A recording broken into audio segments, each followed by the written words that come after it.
nous sommes ensemble pendant à peu près 1 heure. Enfin, si je tombe pas en pamoison avant avec le track.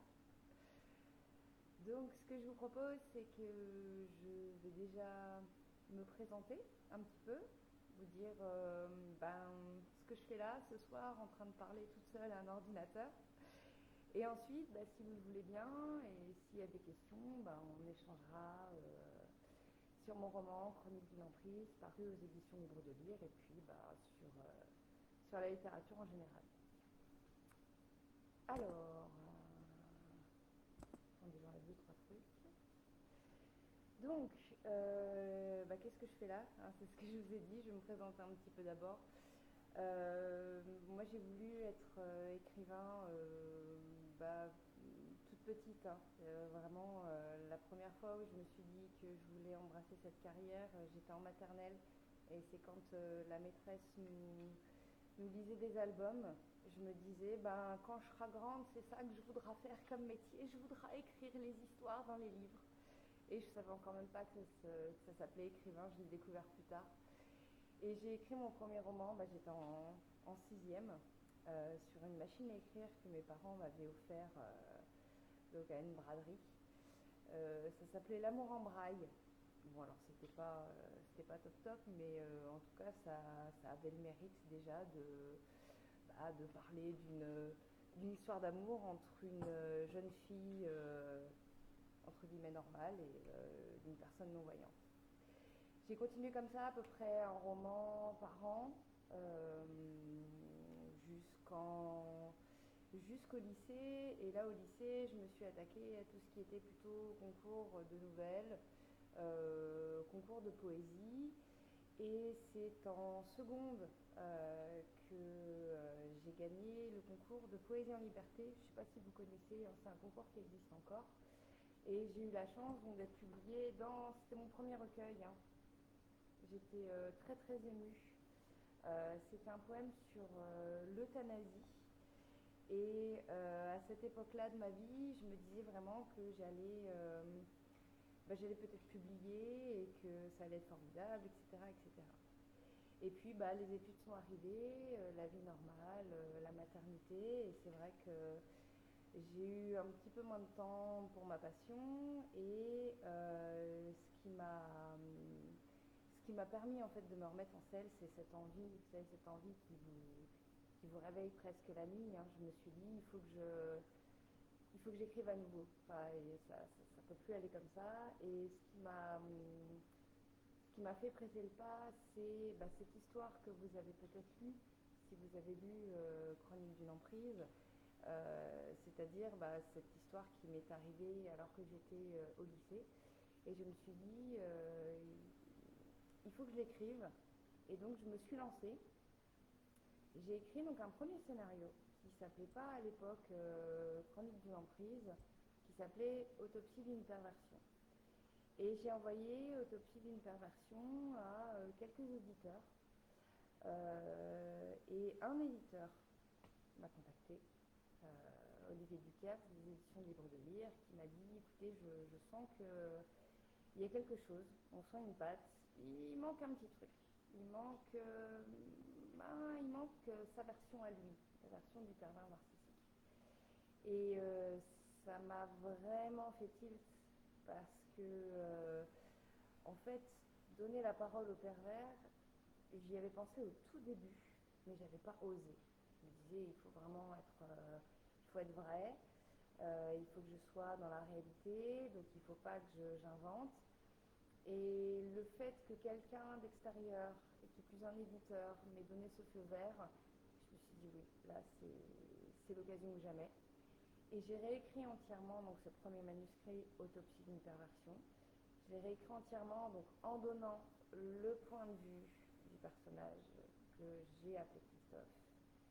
Et c'est devenu Chronique d'une emprise, puisque j'ai fait alterner mon point de vue et le point de vue du pervers. Et c'est vrai qu'après avoir achevé cette version-là, je sentais que c'était la version qui devait exister. Et c'est là que j'ai été publiée.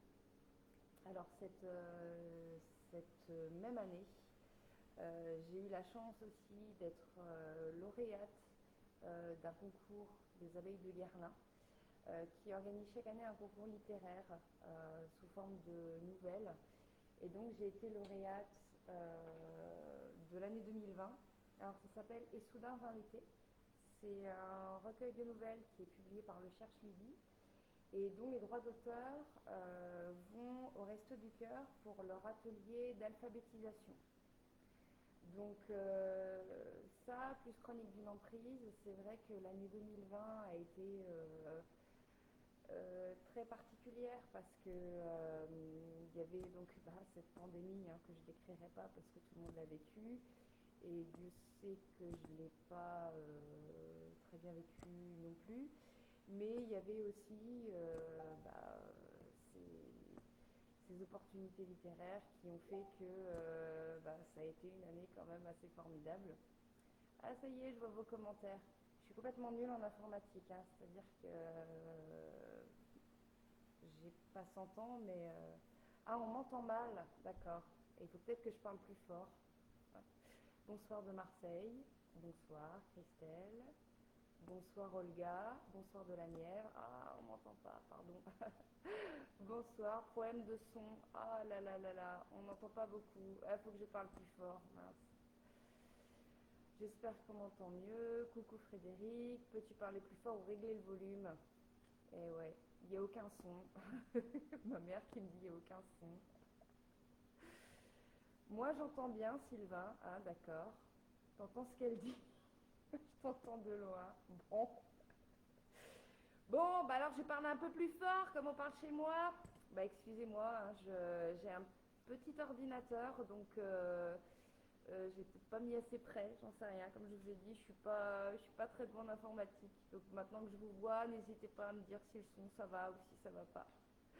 Donc je vous disais, cette année 2020, une année quand même assez particulière au niveau de l'édition, puisque Chronique d'une emprisonnée et Soudain vint l'été, et alors un autre recueil aussi que je voulais saluer, c'est le recueil Évasion.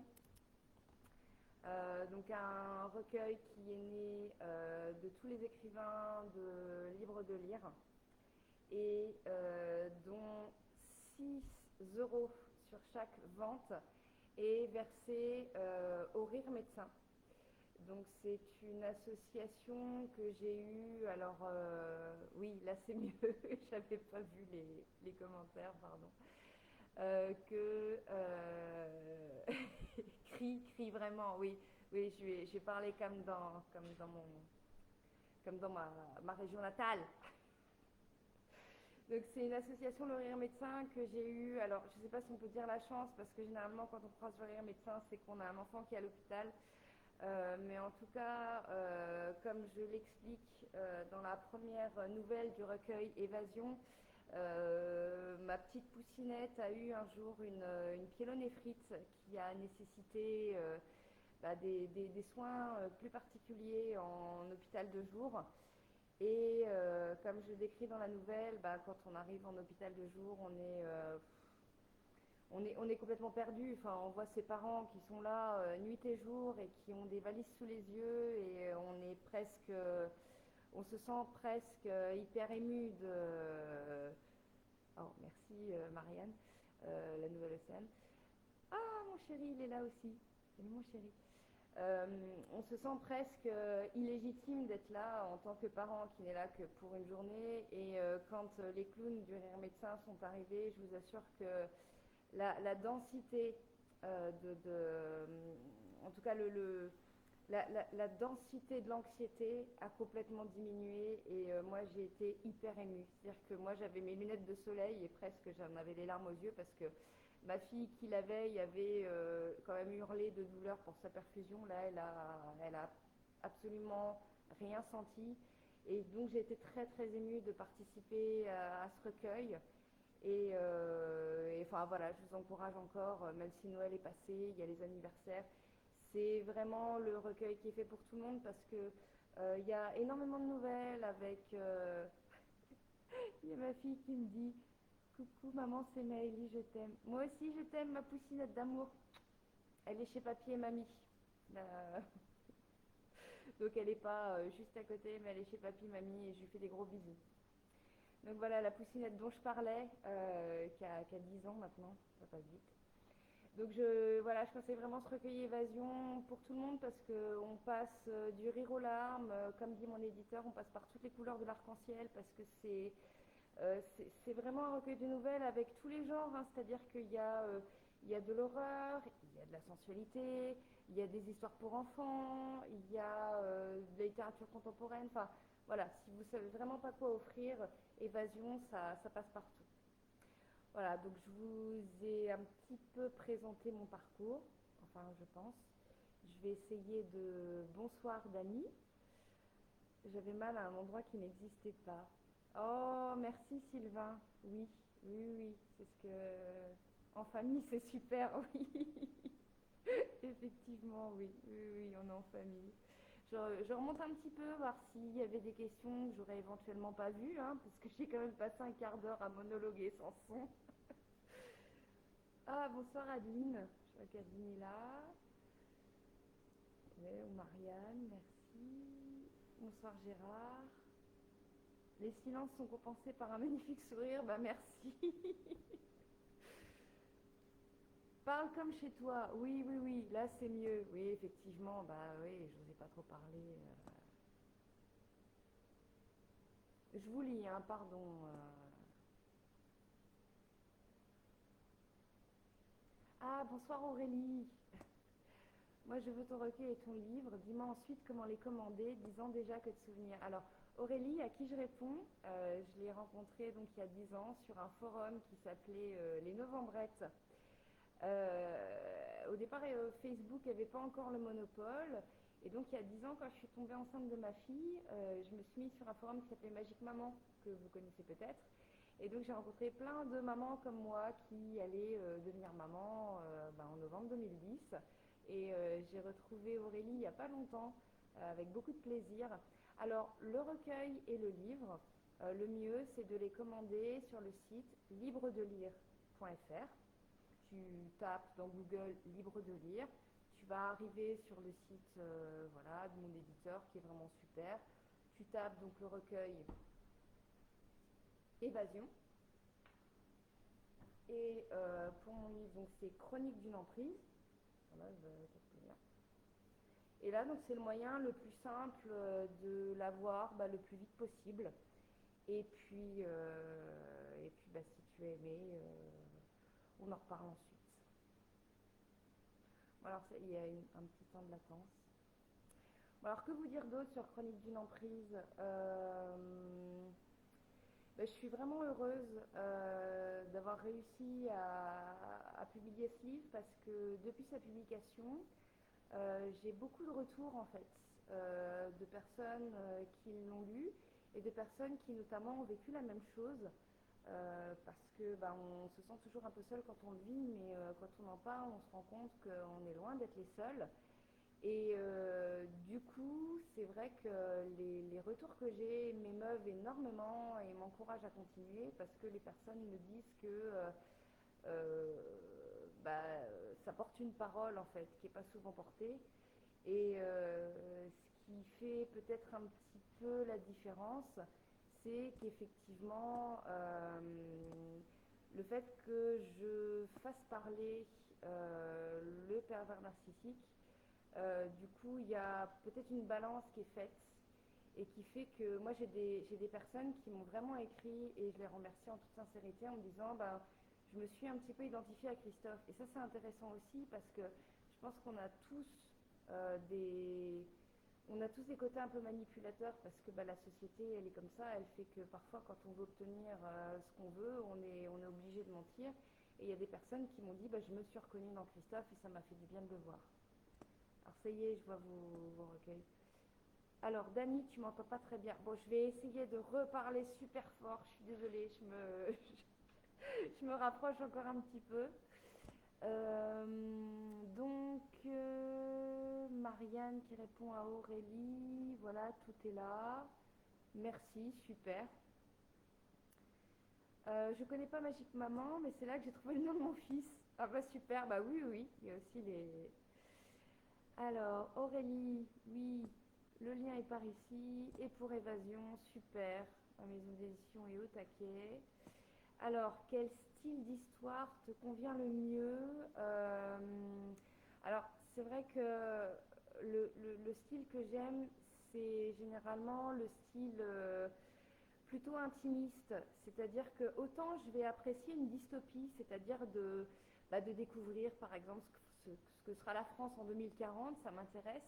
Mais on va dire que ce qui a vraiment ma préférence, c'est lorsque une personne ouvre un peu son cœur et son psychisme et qu'on perçoit un petit peu ses, ses émotions et là où elle en est, comme par exemple les livres d'Elena Ferrante où on est vraiment au cœur de l'intimité de quelqu'un, comme les livres d'Annie Ernaux, où vraiment on est vraiment avec la personne et moi c'est ce qui m'intéresse. C'est le quotidien, le pratique, la vie quotidienne telle qu'elle est vécue. Et moi, c'est là où vraiment je vis mes plus belles émotions. Ah, dommage, ça coupe. Ouais, ça coupe souvent. Bonsoir. Concernant votre livre, la démarche. Pardon, aussi ça coupe. Alors, attendez.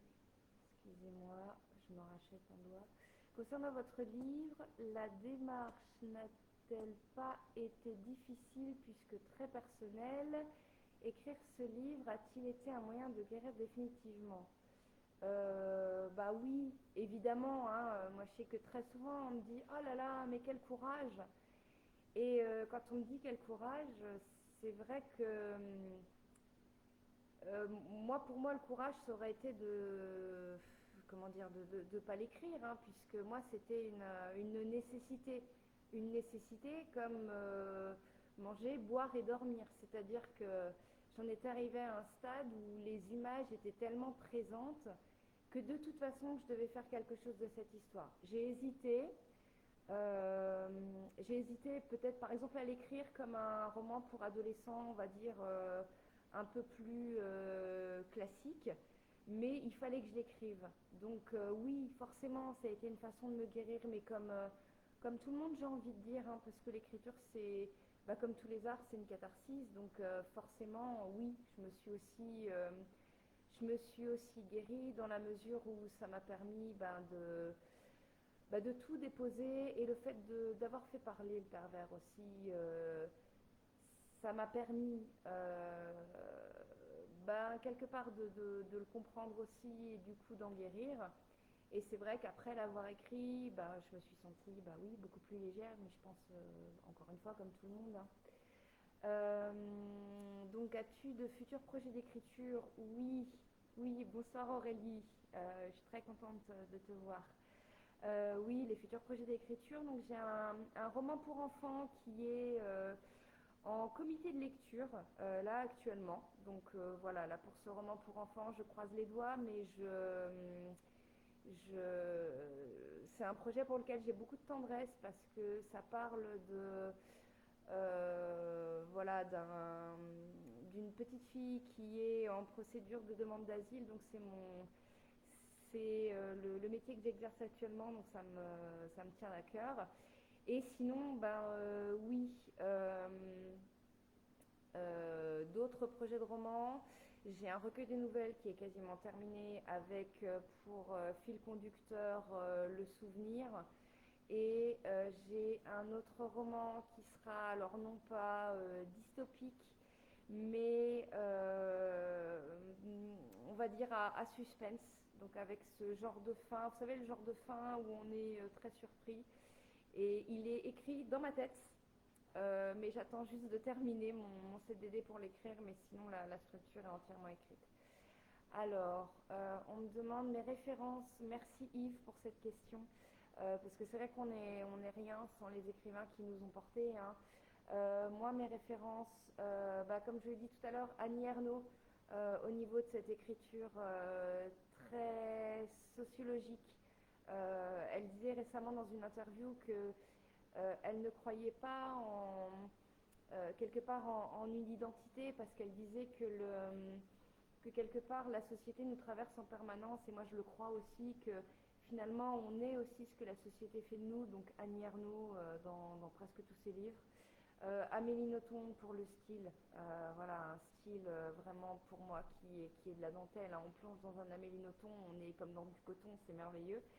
Et Philippe Claudel pour à la fois le style, la société et les histoires. Enfin, Philippe Claudel, pour moi, ça a été un coup de cœur énorme. J'ai jamais autant pleuré que quand j'ai lu La petite fille de Monsieur Lynn.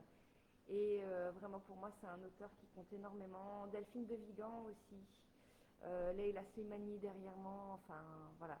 Et énormément d'auteurs contemporains que j'admire beaucoup. Alors, est-ce que tu sais si le pervers a lu ton livre?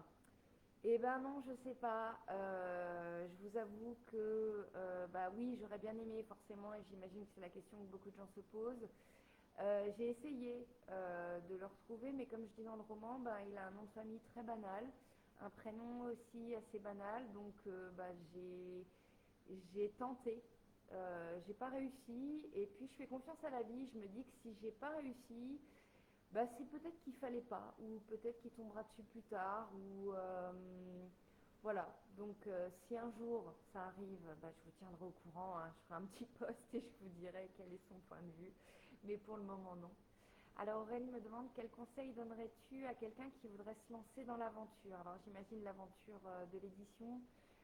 Euh, alors le conseil, bah, pour moi, ce serait de foncer parce qu'effectivement, ça fait très très peur, hein, quand on envoie son manuscrit à un éditeur, c'est comme si on posait nu, hein, parce que son manuscrit, c'est un peu la chair de sa chair, quoi. C'est ce qu'on a de plus intime. Et du coup, c'est vrai que lorsqu'on l'envoie, on est mis à nu et on a vraiment très peur des réponses. Mais moi, je dirais que vraiment, il faut se lancer parce que tant qu'on se lance pas, tant qu'on se lance pas, on n'a pas de retour, et tant qu'on n'a pas de retour, on vit pas vraiment son aventure, parce que même si Sartre disait que l'enfer c'était les autres, bah, les autres, ça reste quand même le meilleur moyen de savoir si on a entendu, si on existe. Enfin, il faut, il, il faut de l'altérité. Donc moi je dirais, ben lancez-vous parce que c'est la seule façon de savoir ce qui peut se passer, et surtout ben, n'abandonnez pas au premier roman, hein. Quand on voit que l'auteur d'Harry Potter a, je crois, envoyé une dizaine de fois son manuscrit avant d'être accepté, on se dit que tout est possible. Alors, Louis de Crévire, bonsoir Louis. Si tu pouvais donner un message principal à ton livre, ce serait lequel? Alors, c'est une bonne question parce que quand j'écris, je me pose pas d'abord la question du message. Euh, la, la, enfin, la question du message, peut-être presque, elle vient après. Mais si j'avais à donner un message principal à Chronique d'une emprise, euh, ce serait vraiment si un jour vous avez quelque chose qui vous torture, ne vous enfermez pas, au contraire, parlez-en. Parce que moi, mon but, c'est pas de dessiner un monde manichéen où d'un côté, il y aurait les méchants pervers et de l'autre côté, les gentilles victimes. La vie, c'est pas ça. Enfin, c'est beaucoup plus complexe que ça, mais pour ça, justement, il faut réussir à en parler, il faut réussir à sortir de son cocon. Et si j'avais un message, ce serait ça, ce serait si vous souffrez de quelque chose, dites-le, mais que ce soit n'importe qui, hein, que ce soit vos parents, votre prof, votre assistante sociale, n'importe qui, ne restez pas comme ça, parce que une douleur qu'on tait, c'est une douleur qui vous ronge. Donc voilà, je ne sais pas si c'est vraiment le message que les personnes retiendront, mais en tout cas, moi, le message humain que j'aimerais véhiculer, c'est ça. Alors, Marianne me dit difficile d'envoyer un manuscrit à un éditeur entre l'attente et ceux qui ne répondent jamais. Tu as eu de la chance de tomber sur Libre de lire. Et bah oui, c'est vrai, j'ai eu énormément de chance de tomber sur Libre de lire parce que effectivement, Olivier Duquerce donc, m'a rappelé assez rapidement. Et comme il était écrit sur le site, moi quand j'ai postulé à Libre de Lire, on m'a dit nous vous donnerons un retour sur votre manuscrit. Et presque j'y croyais pas parce que je me disais, ben voilà, il y a tellement de manuscrits qui sont envoyés au quotidien que c'est pas facile d'avoir un retour. Et en fait, j'ai eu ce retour. Et quel retour? Parce que sinon, bah, j'aurais jamais osé en fait écrire cette deuxième version qui a été la version finale. Alors, Louis de Crévire, pourquoi faut-il lire ton livre même quand on n'est ni victime ni pervers? Alors, pourquoi faut-il lire mon livre? Alors, moi j'ai envie de dire que dans la vie, il faut jamais rien, hein, mais bon. Pourquoi est-ce qu'il faudrait lire mon livre quand on n'est ni victime ni pervers? Et parce qu'on est des êtres humains et que dans la vie, on côtoie tous les jours, et sans le savoir, des victimes, entre guillemets, et des pervers, entre guillemets.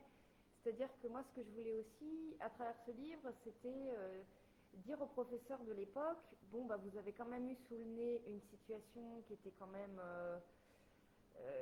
une situation qui était quand même délicate et vous n'avez pas réagi. Et pour moi, c'était aussi pour tirer la sonnette d'alarme, parce que je suis aussi éducatrice spécialisée, et pour moi, ça me parle beaucoup de dire, portez attention aux êtres humains qui sont autour de vous, parce que c'est pas parce qu'une adolescente vous dit non, non, tout va bien, que tout va bien. Et c'est ce que je voulais dire aussi, notamment en décrivant ces crises de spasmophilie qui étaient impressionnantes, mais desquelles je ne disais absolument rien, parce que quelque part, moi non plus, j'étais pas consciente. Donc en n'étant pas consciente, je pouvais pas expliquer. Mais il faut, je pense, quand on est quelque part chargé, quand on travaille dans le social ou dans l'éducation, quand on est chargé d'autres êtres humains, il faut savoir aussi lire ces messages-là. Et moi, j'ai des lecteurs qui m'ont dit j'ai jamais vécu ça, mais je reconnais une copine. Ou des lecteurs qui m'ont dit moi, j'ai jamais vécu ça, mais je me suis déjà un petit peu sentie comme Christophe. Donc je pense que la lecture de ce livre, elle peut apporter ça aussi, elle peut apporter le questionnement aussi sur les relations humaines, parce que à un moment donné, on s'est tous retrouvés en train de se demander, mais est-ce que je suis pas en train de faire du mal à l'autre? Est-ce que je suis pas en train de l'abîmer? Ou est-ce que je suis pas en train quelque part de me perdre dans cette relation? Et le fait de le lire ailleurs, et ça peut toujours de toute façon permettre de se situer en tant qu'être humain. Alors donc Sabrina nous dit coucou tout le monde, désolée du retard, je finis ces chroniques d'une emprise. Merci Sabrina, j'ai beaucoup apprécié ton livre à toi aussi. Donc Sabrina Erador qui a écrit Résilience, que je vous conseille. Un témoignage sur son mari qui a été victime donc d'un accident terrible et donc qui a été laissé avec des lésions cérébrales et qui moi m'a fait pleurer au fond de mon lit, vraiment avec des émotions mais que j'ai vécues par procuration. Donc merci Sabrina de ton témoignage. Alors, je descends. Bonsoir à tous. Je viens juste rentrer de dédicace sur le marché de Noël. Super Annie. J'espère que c'était bien ces dédicaces. J'espère qu'on pourra reprendre les dédicaces d'ailleurs et qu'on pourra reprendre une vie normale tout court. Louis de Créville, as-tu utilisé un peu d'humour en écrivant ton livre? Alors, oui, je pense que tu le sais aussi. J'ai utilisé de l'humour mais sans le savoir parce que moi en fait je suis drôle mais quand je fais pas exprès. C'est-à-dire quand je fais exprès je suis absolument pas drôle, c'est un peu consternant. Et parfois je suis drôle sans le vouloir, donc c'est en me relisant pendant toute cette période de réécriture que parfois je me suis fait rire en me disant ah oui là c'est drôle ou ah oui là c'est drôle, mais j'ai absolument pas conscience de l'humour au moment où je l'écris. Alors je descends. Alors Marianne nous dit c'est surtout lorsqu'un ado dit tout va bien qu'il faut se méfier. Oui, je pense que oui. Alors, oui, peut-être Marianne, que tu as peut-être des ados à la maison et que du coup, là, tu parles du vécu. Mais ouais, je pense que quand on dit tout le temps tout va bien, c'est là qu'en fait, ça va pas, effectivement. Aurélie, tu conseilles ton livre à partir de quel âge pour sensibiliser les jeunes filles ou les jeunes garçons à ce problème? Alors, je te remercie Aurélie, c'est une bonne question parce que je me la suis posée aussi, cette question. Dans la mesure où c'est vrai que dans mon livre, il y a des passages qui peuvent être choquants. Et donc, moi, je voulais pas choquer des adolescents qui n'auraient pas encore eu l'âge. Et en même temps, moi, quand j'ai commencé cette histoire, j'avais 14 ans. Et je me suis dit que peut-être des adolescents de 14 ans, peut-être que ça pouvait leur apporter. Alors, euh, moi, je dirais oui, peut-être à partir de la seconde, sachant, bah, comme toute vignette derrière un livre ou derrière un film, il y a toujours quelque part le regard parental qui compte. C'est-à-dire que quand on voit à partir de tel âge sur un livre ou un film, après on connaît son enfant, on connaît son adolescent. Moi, généralement, je dis qu'il y a des passages qui peuvent heurter la sensibilité des plus jeunes, mais en même temps, si on sent que son adolescent a la maturité pour le vivre, ben effectivement, moi je préfère qu'on lise cette scène dans un livre plutôt que ça n'arrive à l'adolescent. Donc je dirais 14 ans, après, bah, avec l'aval des parents. Alors, je descends un peu. Alors, j'ai eu infiniment. Alors, c'est Annie. Excusez-moi, en fait, c'est mon pavé numérique qui a du mal à glisser. C'est-à-dire que je lis des fois un bout de vos messages et j'arrive pas à voir la fin. J'ai eu infiniment de mal à lire ton livre. Trop de choses m'ont ramené en arrière. Quand on lit ça, il faut plus que du courage pour l'écrire. Il n'empêche, il faut lire ce genre de témoignage pour se sortir la tête du sable. Respect pour l'avoir écrit. Eh ben, merci Annie. Comme je disais tout à l'heure, c'était une nécessité, hein, donc pour moi le courage, enfin, j'aurais pas pu ne pas l'écrire. Mais effectivement, c'est vrai qu'il y a eu des moments difficiles dans l'écriture, mais comme je l'écris à l'intérieur du livre, les moments vraiment difficiles, moi c'est vrai que je me suis retrouvée des fois avec bah, les mains qui tremblent au-dessus du clavier et comme je disais à mon éditeur tout à l'heure, les mains qui tremblent au-dessus du clavier et en même temps de voir qu'il est 11h15 et qu'il faut prendre la voiture pour aller chercher ma louloute à l'école et du coup qu'il faut en sortir pour y revenir après. En fait, c'était ça peut-être le plus difficile, ça a été en fait, de configurer cet écrit à une vie normale. Parce que je pense que ce livre, j'aurais peut-être pu l'écrire en 4 jours, si j'avais été 4 jours toute seule en résidence d'écriture, en dormant pas de la nuit. Mais il a fallu adapter l'écriture à une vie de famille et du coup à me mettre presque des réveils qui sonnent pour me sortir de mes souvenirs parce que c'est vrai que j'ai plongé tellement loin pour l'écrire que parfois dans ma tête j'étais revenue à cette époque d'adolescence, je revoyais tout et du coup je pense que toute personne qui écrit ou même toute personne qui peint, qui sculpte, enfin voilà, toute personne qui crée a ça en tête, c'est-à-dire que parfois on est tellement dans son art qu'on a du mal à en sortir. Et donc presque c'était ça qui était le plus difficile, euh, plus que euh, plus que d'écrire ce que j'ai vécu, puisque d'écrire ce que j'ai vécu, presque à la limite, ça m'a fait plus de bien. Alors, Mylène, bonsoir. Toutes mes excuses pour le retard, mais je t'en prie, Mylène, je te remercie d'être là. Merci. Marianne, pas d'ado à la maison, mes enfants sont encore petits. Ah oui, c'est vrai qu'on avait parlé des LOL OMG, je me souviens, Marianne. Mais j'ai travaillé avec des ados et j'en ai vu des vertes et des pas mûres. Ah d'accord, tu as travaillé avec des ados dans quel cadre? En tant qu'éduc ou en tant que... Alors Sylvain nous dit c'est pas un âge facile. Oui, effectivement.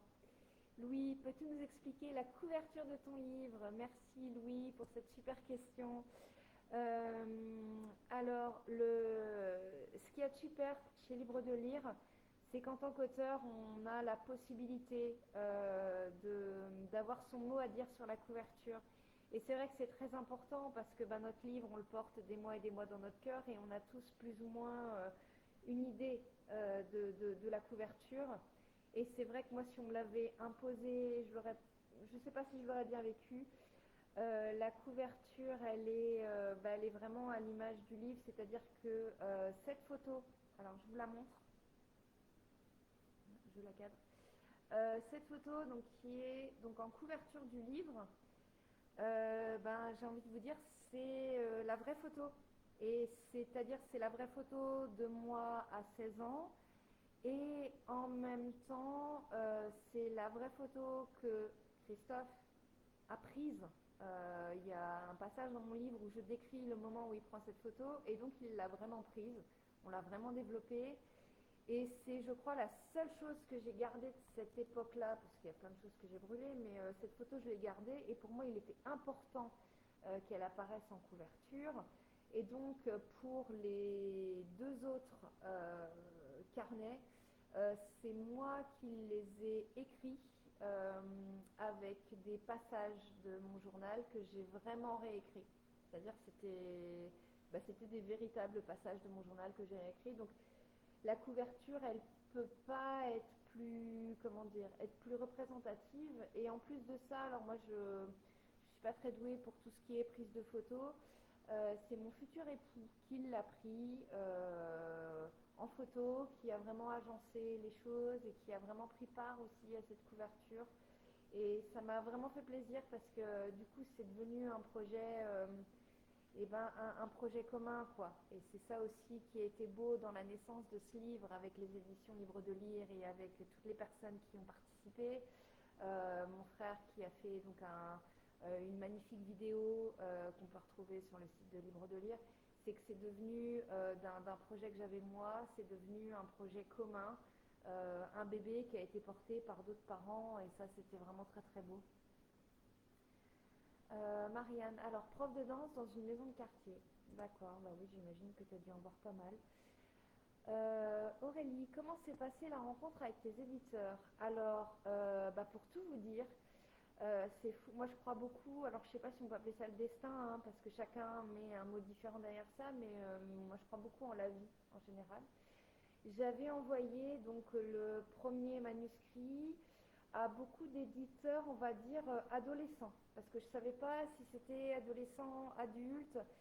Et en fait, à l'époque, je testais mon premier roman sur Wattpad, qui est, euh, qui est donc une plateforme, en fait, un réseau social pour jeunes auteurs qui souhaitent euh, tester son roman sur des lecteurs.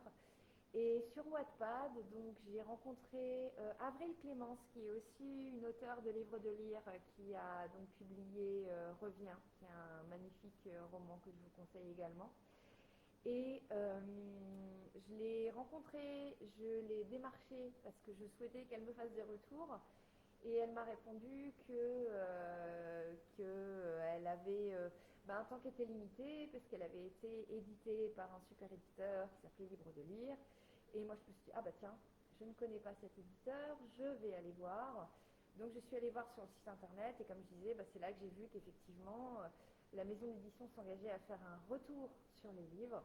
Et là, dans la foulée, hein, j'ai envoyé mon premier manuscrit. Et quelques semaines plus tard, donc, j'ai eu un appel d'Olivier Ducasse. Donc j'avais enregistré le numéro dans mon portable. Et quand j'ai vu que c'était la maison d'édition qui me rappelait, déjà j'ai fait un AVC, un micro-coma avant de décrocher. Je suis montée dans ma chambre et j'étais toute tremblante. Et donc pour la première fois, donc on s'est parlé avec Olivier Ducasse, et c'est là qu'il m'a fait ce retour en disant qu'il sentait quelque chose et qu'il manquait justement il manquait quelque chose qui était donc la parole du pervers narcissique, qui est devenue ensuite Chronique d'une emprise. Louis Crévire, je confirme que la couve est superbe. Merci, n'est-ce pas? Alors je descends. Sabrina, as-tu finalement croisé Christophe? Alors oui, donc comme j'ai dit tout à l'heure à Yves ou Sylvain, je ne sais plus, Ben non, j'ai pas pu croiser Christophe. Et pourtant, comme je dis, c'est pas faute d'avoir cherché, hein, puisque j'ai recontacté, donc d'autres personnages du livre, notamment donc le personnage de Rémi, le personnage de Max. Je leur ai demandé s'ils avaient des nouvelles, donc non, je ne l'ai pas retrouvé. Et comme je dis, bah peut-être que ça doit pas se faire comme ça. En tout cas, si on me recontacte, bah voilà, je vous dirai. Yves me demande, as-tu des gris-gris quand tu écris? Non, je n'ai pas de gris-gris quand j'écris. Peut-être mon seul gris-gris, à la limite, c'est le temps. Enfin, c'est-à-dire que je sais que quand je vais écrire, je sais qu'il me faut quelques heures devant moi parce que il y a voilà, il y a l'atterrissage.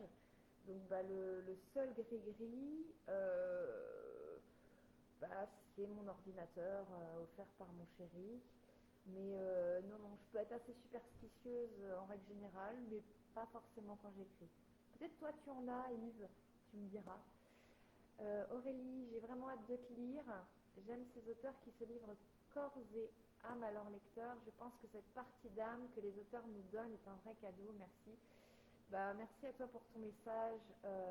C'est vrai que comme je le disais tout à l'heure, moi c'est un genre de littérature que j'affectionne particulièrement. Comme je disais, comme Annie Ernaux quelque part qui livre une partie de son vécu, non pas comme quelque chose de, comment dire, euh, quelque chose quelque chose de voyeuriste, mais en se disant que en fait, en chacun d'entre nous, ce qu'on vit, il y a une dimension universelle parce que ce qu'on vit, de toute façon, il faut se dire que on n'a jamais été le premier à le vivre et on ne sera pas le dernier. Donc je pars du principe que lorsqu'on essaie de sublimer ce qu'on a vécu en littérature ou en autre art, et de toute façon, on va toucher d'autres personnes. Donc c'est ce qui m'a tenu à cœur aussi en écrivant Chronique d'une emprise, c'est que je me suis dit peut-être que je me fais du bien en écrivant ce livre, mais je pense que je vais peut-être faire du bien aussi à des jeunes, soit qui l'ont vécu, soit qui sont peut-être en train de le vivre. C'est que du coup, on se retrouve et on vit des choses par procuration. Et moi, c'est vraiment la vision que j'ai à la fois de la littérature et à la fois de la littérature comme support à l'humanité. Et ça rejoint un petit peu cette autre partie de moi qui est l'éducatrice et j'ai envie de dire l'humaniste. C'est que les romans peuvent nous soigner, quoi. Vraiment. Enfin, même si quand on les écrit, c'est pas la vocation première. Moi, je pense que c'est vraiment c'est ce qui nous porte. Comme disait Baudelaire dans son poème Les Phares, même si c'est un poème au départ qui est pour les peintres, quand il dit à la fin, car c'est vraiment, Seigneur, le meilleur témoignage que nous puissions donner de notre dignité, de cet ardent sanglot qui roule d'âge en âge et vient mourir au bord de votre éternité. C'est ça en fait, être artiste, c'est bah, c'est asseoir son humanité. Alors, je regarde un peu plus. Et quand tu as la page blanche, quelle est ta méthode? Alors, la page blanche,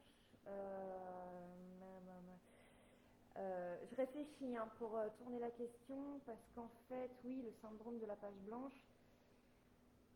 j'espère que ce que je vais dire ne fait pas trop prétentieux, mais moi, le syndrome de la page blanche, je ne l'ai pas parce que je manque en permanence de temps. C'est-à-dire que moi, ce sont les idées de romans qui me réveillent la nuit ou qui, par exemple, quand je suis en train de travailler, d'un seul coup, ça me traverse un petit peu comme un poignard ou une douleur dorsale. Je me dis, oh, ça, ce sera un truc génial en roman. Et donc, ça vient, dans ma tête, ça vient se greffer au fichier idées de romans plus tard. Et quand je suis en train de vivre, les romans que j'ai lancés en me disant ah ça fera un super sujet de roman, et c'est comme s'il y avait un fichier dans ma tête qui était en permanence en train de s'écrire. C'est-à-dire que je suis en train, je sais pas, de faire ma vaisselle, de faire mon ménage, de travailler, Et là, il y a des dialogues, comme je le dis dans Chronique d'une entrée, il y a des dialogues qui se lancent tout seuls. Et presque, je me dis, non mais chut, tu attendras que je sois devant ma page. Mais ça n'attend pas. Donc ça se lance, et quelque part, j'ai presque mon vidage mémoire qui se dit, bon bah allez, retiens ça, et quand tu seras devant la page blanche, tu l'écriras.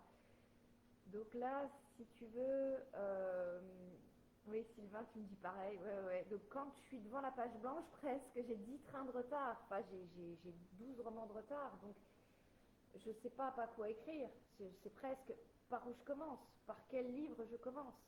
Donc la page blanche, c'est, ce qui me vient, c'est pas très joli comme métaphore, mais c'est presque une vache dont on aurait besoin de traire l'épi. C'est parce que vraiment, je suis pleine de ces histoires et que j'ai besoin de les écrire. Donc la page blanche, c'est une catharsis bienvenue, quoi. As-tu d'autres passions que l'écriture, me demande Mylène. Oui, forcément. Je pense, comme beaucoup, hein, la nature. Alors quand je dis la nature, peut-être certains l'ont vu des fois sur Facebook. Yves me dit aussi chelou que moi. Ravie de faire partie de son camp. J'adore faire des randonnées. Alors quand je dis randonnée, c'est pas du genre je pars avec mon bâton et je fais 20 bornes. Voilà, moi c'est vraiment des randonnées de maman, parce que j'ai déjà que le week-end pour m'occuper de ma petite famille, mais je peux pas partir 10 heures d'affilée. Donc je me fais des petites randonnées de 2-3 heures où je pars avec mon petit sac à dos, euh, et où je pars avec mon petit carnet aussi, et j'écris des haïkus quand je suis en randonnée, parce que j'essaye de faire un peu le vide, parce que ça tourne et ça tourne et ça tourne dans ma tête tout le temps. Et quand je suis en randonnée, j'adore m'arrêter, voir un arbre que j'ai trouvé magnifique, et de m'arrêter auprès de cet arbre et de faire le vide. Donc ouais, la nature, c'est vraiment une de mes passions.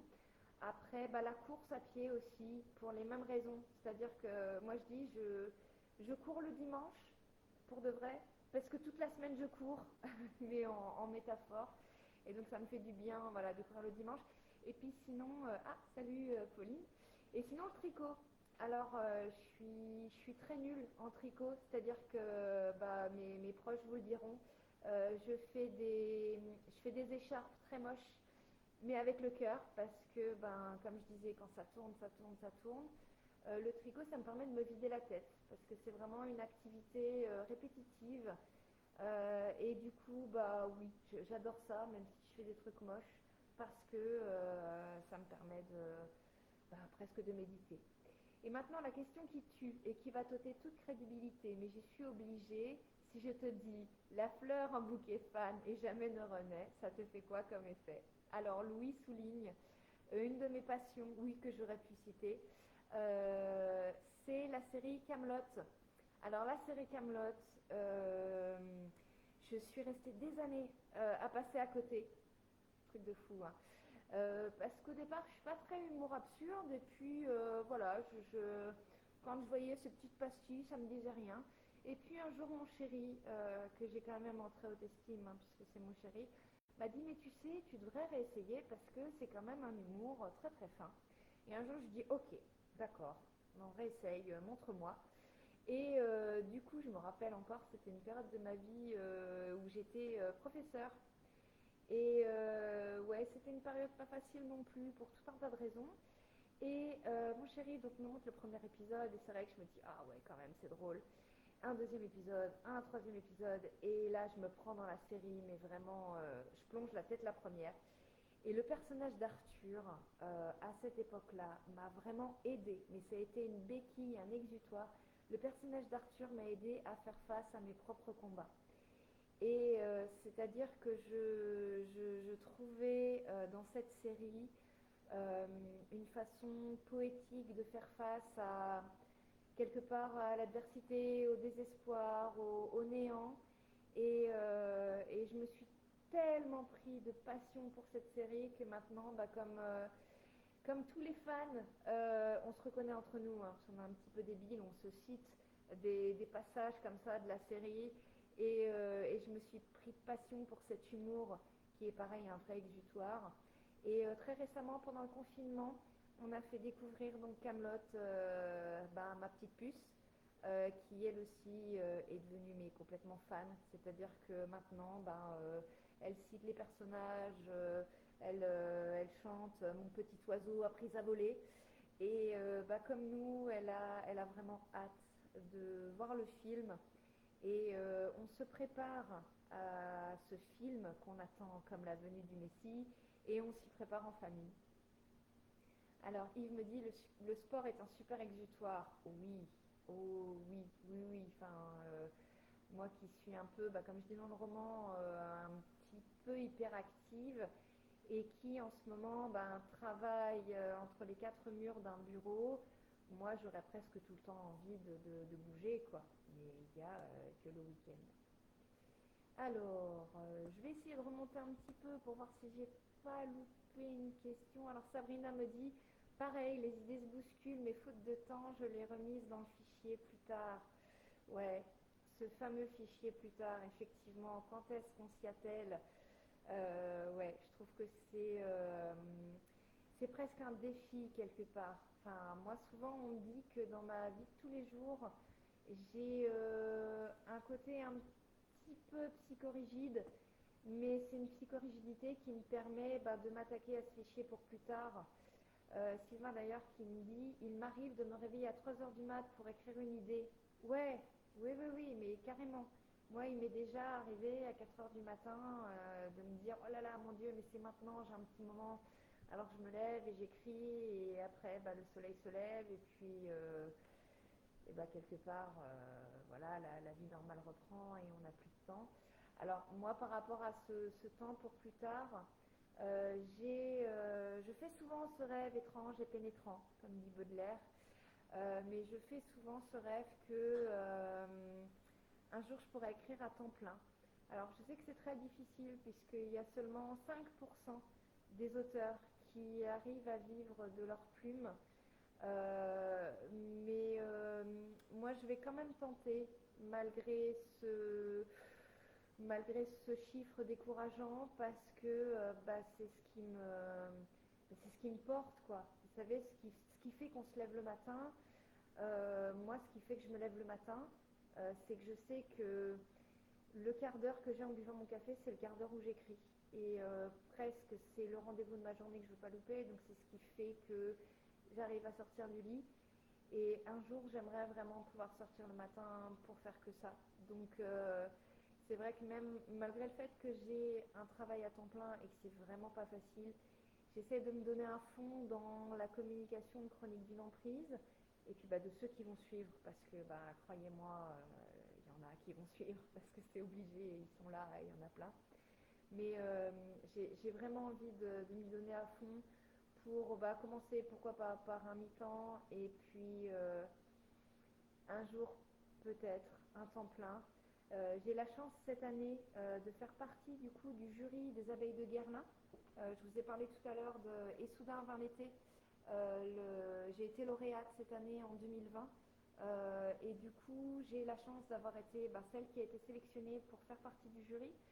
Et donc parmi le jury, je vais avoir la chance de rencontrer Tatiana Dronet, Xavier Houssin, Daniel Picouli et Gaël Nohan. Et Gaël Nohan est quelqu'un qui milite aussi justement pour le fait que les auteurs puissent vivre dans la dignité, puisqu'elle a écrit récemment, il y a 2 ans, mais une tribune justement dans les actualités littéraires qui disait qu'elle vivait de sa plume ou plutôt qu'elle en survivait. Et donc je vais être ravie de la rencontrer pour peut-être discuter de cette thématique, entre autres, et discuter de littérature. Alors je vais regarder si vous avez encore un petit... Alors, je crois savoir que CDE est loin d'être ton premier roman. Ah oui, Chronique d'une emprise. Est-ce que tu as prévu d'accoucher de nouveau bébé bientôt? Alors comme je disais tout à l'heure, Pauline, j'ai actuellement un roman pour enfants qui est en comité de lecture. Donc je croise les doigts et je lui souhaite de naître bientôt parce que j'ai été éducatrice de jeunes enfants dans ma vie professionnelle. Et c'est vrai qu'écrire un roman pour enfants, euh, pour moi, ce serait aussi important. C'est-à-dire que pour moi, il n'y a pas comment dire, de littérature meilleure qu'une autre, adulte, enfant, adolescent. Parce que pour moi, un livre te porte, quel que soit l'âge que tu as. Donc effectivement, il y a peut-être ce roman pour enfants qui va peut-être sortir. Et puis sinon, un recueil de nouvelles. Et comme je disais tout à l'heure, un roman plus à suspense. Alors, ça marche plus. Bonne soirée, Sylvain. Au plaisir de se rencontrer. Bah oui, au plaisir. Hein. Je sais que ça bug souvent. Hein. Moi, quand je viens vous voir, des fois la connexion, effectivement, ça saute. Je fais partie des 95%. Bah ouais, ouais, Marianne. Mais j'ai envie de te dire pour le moment, hein, parce que jusqu'à preuve du contraire, on n'est pas encore des vieilles mémées. Donc, pour l'instant, on ne vit pas de nos livres, mais j'ai envie de te dire. Demain, pourquoi pas, hein, surtout que Libre de Lire est une maison d'édition jeune mais extrêmement dynamique, comme le prouve d'ailleurs ce Facebook Live ce soir. Hein, c'est vrai qu'ils ne sont pas beaucoup à proposer aux auteurs, surtout pendant cette période de crise sanitaire, ils ne sont pas beaucoup à proposer à leurs auteurs une heure comme ça pour s'exprimer. Donc, moi j'ai confiance quand même pour nous. Alors, Mylène, tac tac tac, comme je te comprends, ouais. Bravo pour ton train de vie. Merci Pauline. Alors, ouais, je sais pas ce que tu entends par train de vie. Ouais, ouais, peut-être oui, tu veux dire le boulot à temps plein. Ouais, alors je t'avoue que je ferai pas ça toute ma vie, hein, parce que des fois, je te jure que j'ai qu'une envie, c'est de me mettre dans mon lit et de bouquiner un truc, on va dire tu vois, juste pour le plaisir et pas parce que c'est un auteur que je vais rencontrer, parce que machin. Oui, je tiendrai pas comme ça 10 ans, mais effectivement, voilà, là, j'ai envie de percer, donc tout mon temps y passe. Oui, j'ai vu, bravo d'avoir été sélectionné, merci.